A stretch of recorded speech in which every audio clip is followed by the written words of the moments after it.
cause on n'a pas assez de le projet Tiger, l'ordre du jour.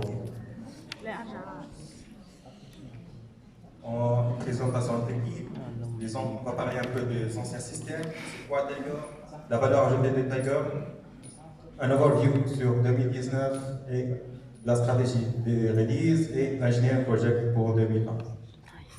D'accord. Du coup, pour l'équipe, je dirais plutôt la famille Tiger.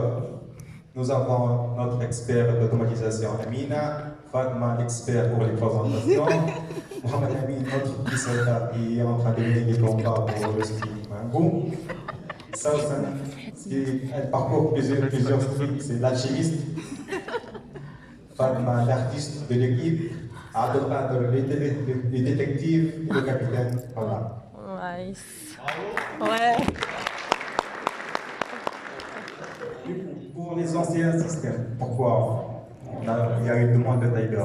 Donc, il y avait plusieurs façons de gérer les nomenclatures, en d'autres termes, les IBOM, plusieurs systèmes, plusieurs façons de faire, des fichiers Excel, des petites applications d'ici là. Du coup, nous avons plusieurs consistances dans les données de duplication en termes de référence et de révision. En plus, il n'y avait pas de digital continuity. C'est-à-dire, on travaille un peu de fichiers Excel, on exporte des données sous des applications, on télécharge les mêmes données sous fichiers Excel, des interventions humaines, puis un transfert va SAP. Du coup, les risques majeurs, ce qui est produit n'est pas nécessairement ce qui était conçu au début. En d'autres termes, il n'y avait pas une bonne gestion. 3 outils de gestion de changement. Du coup, le risque majeur, c'est le problème de communication et les impacts sur les clients. Si on prend l'exemple, pour le projet Settings, le Cover Department, chez les USA, travaille avec le fichier Excel.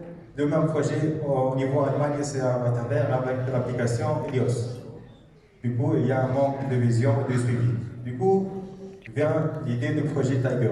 Tiger, Transversal Improvement and Global Excellence Roadmap. C'est un acronyme.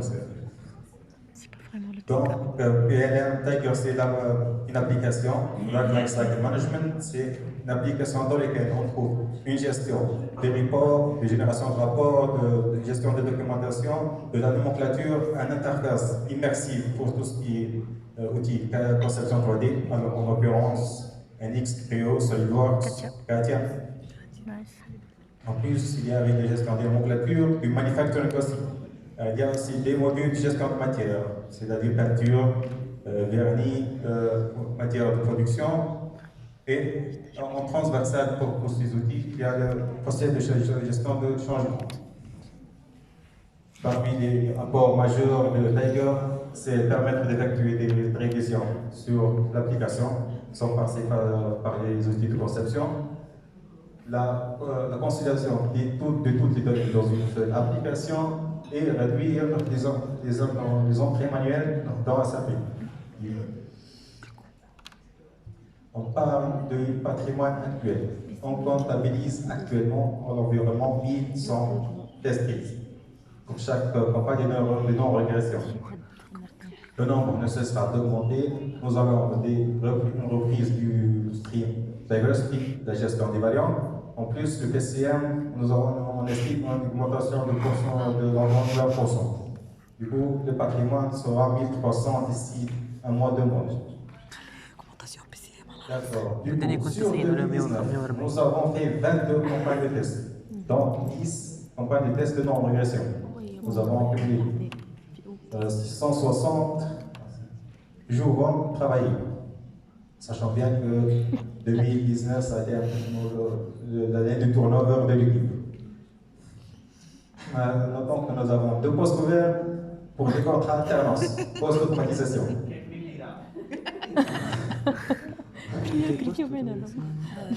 Donc, qu'est-ce qu'on a fait sur ces 22 campagnes de test? Nous avons vérifié 567 defects et un specified announcement, avec une moyenne de quality ratio de 82%. Nous avons ouvert 69 bugs, 7 critiques, 19 high et 43 sévérité low. En termes d'exécution des test phase, nous avons exécuté 6492 test phase.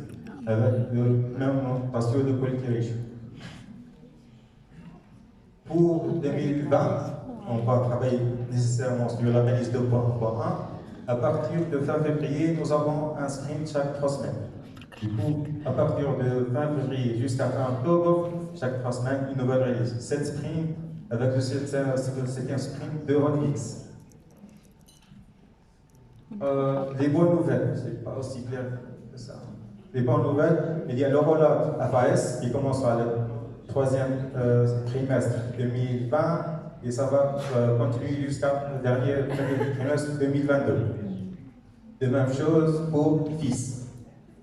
Ça va commencer sur la même période, ils vont terminer juste avant FAS. L'engineering project. Dans l'engineering project, en fait, on est en train de revoir la stratégie d'automatisation côté Tiger. Du coup, pendant les 3 premiers mois, on va faire une analyse des test phase, chaque test phase par test phase. Une conception de l'architecture des datasets, développer une solution dynamique et paramétrable. On entre un peu dans les détails, on va faire un POC sur le PCM issue, un sous-module.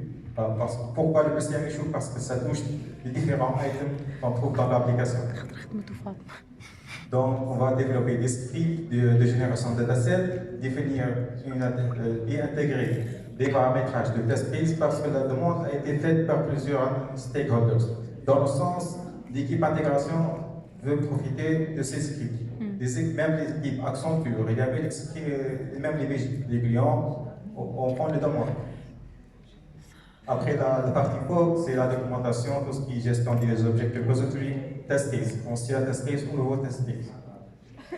Et après, à partir du mois d'avril, ça sera du développement périodique avec des sprints de 3 semaines jusqu'à fin octobre. Actuellement, notre patrimoine, c'est aux alentours de 25% de test case automatisés. On estime d'ici la fin de l'année, on revient à la hauteur de 60%. Ce qui nous met à l'échelle mondiale dans les élites des boîtes qui ont le plus de tests automatisés. Merci pour votre attention.